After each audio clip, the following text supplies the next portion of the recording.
This is called Royal Help Wanted.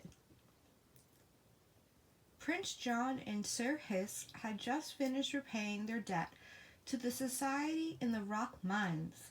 They discovered that Robin Hood had given back the citizens' hard-earned money, and that meant that Prince John had no penny to his name and no one to boss around anymore, except Sir Hiss, of course.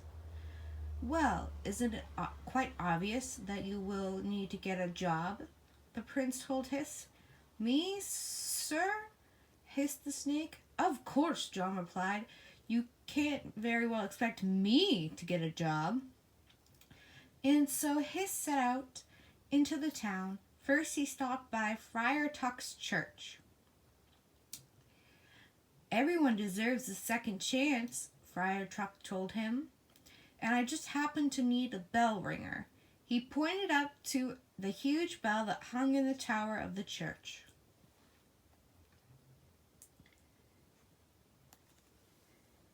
And so, every hour, Hiss grabbed hold of the rope and pulled with all his might. The sound of the bell was deafening.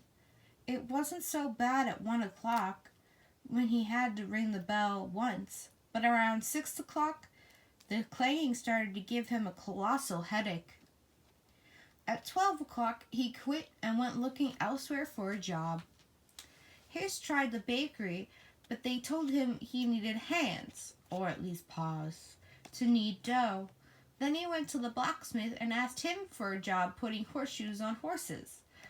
But the horses were terrified of snakes. Finally, Hiss gave up and returned home. Prince John was not pleased. Now what are we supposed to do for money? He demanded. I refuse to beg. Those wretched commoners would give anything to see me humiliated. You're absolutely right, sire. They would, exclaimed Hiss. That's it. Follow me.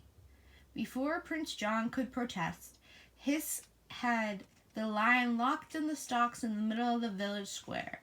Pay a farthing and pelt the prince with a tomato, called Sir Hiss. In minutes, a line of adults and children stretched into the distance. Most of them had a pretty good aim. Wah! Cried Prince John, his face dripping with tomato juice. But sire, look at all these coins.